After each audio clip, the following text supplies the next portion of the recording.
Did you ever wonder why people get defensive when you give them feedback? I mean, why would they? You're trying to help them, right?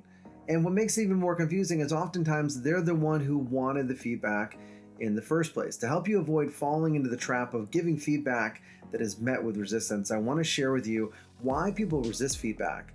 And at the end of the video, I'm going to give you a simple 3-step process to create resistance-free feedback. And the reason this is so important for coaches and coach leaders is because life is feedback.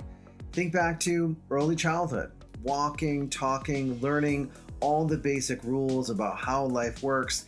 This is all feedback. Then we go to school and the feedback really starts. We start getting feedback about our handwriting, our spelling, and papers and tests. Then we go into our careers. We're applying for jobs, which is feedback, promotions, performance reviews. But it doesn't stop there. Then in our personal life, dating, marriage, parenting, everything in life really is about feedback. We get feedback all the time, and it can be exhausting because we're constantly having to defend our choices. And that relates to the 2 primary reasons I want to share with you about why people hate feedback. And of course, the word hate may be a strong word, and the intensity is really going to depend on the individual. But why do people, let's say, resist feedback in the first place? And the first one relates to our identity. We tend to think that we're right. Isn't that true? 65% of Americans believe that they're above average in intelligence. That doesn't even make any sense. 75% of US drivers consider themselves better than average drivers. So when we think about our identity, we tend to think that we make good choices and we perform above average. American writer John Barth said it this way: everyone is necessarily the hero of his own life story. So when we're giving feedback, we're sharing information about their behavior that is conflicting with their self-perception. After all, people do the best they can with what they have. If they knew better, they would have done better. And rather than accepting and incorporating the feedback, they usually defend and justify their behavior. And depending on how that feedback is delivered, that might be what they perceive as their only choice in response to what you gave them. Because we didn't set them up to successfully incorporate the feedback because of the second reason. So the first reason is identity. The second reason is most feedback is past-based.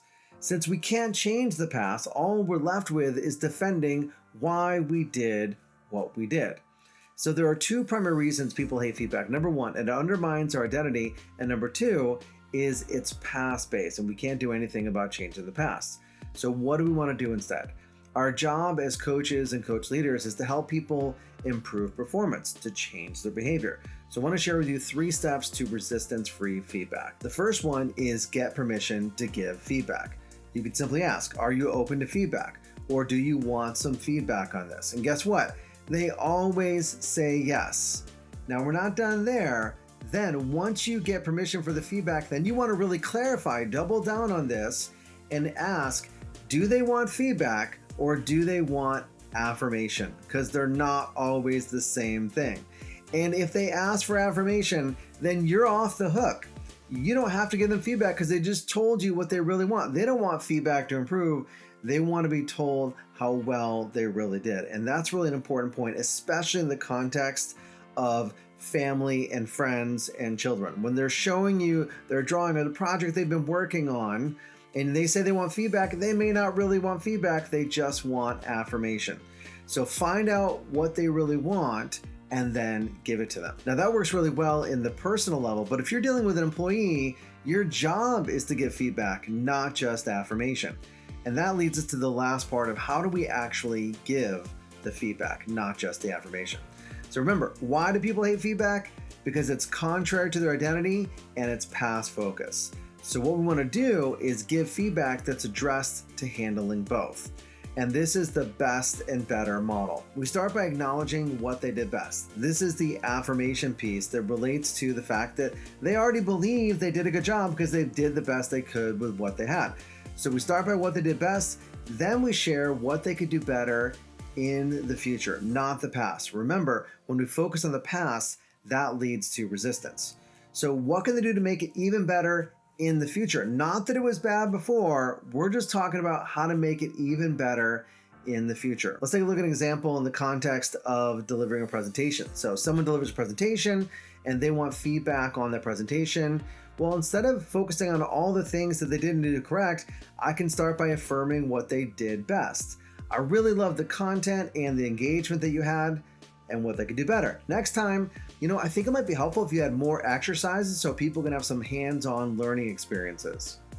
That's best, that's better. No resistance, no challenge to identity, and we're focusing on improving behavior. So you're still getting the behavior improvement that you're looking for in the future. And now that you've seen an example how that works, I want to hear from you. I want to see you practice this. So in the comment section below, write down what did you like best about this video and what would make it even better for you, not just on this video, but perhaps even on this channel. If you're not opposed to it, hit subscribe to stay connected and ring the notification bell to join the conversation.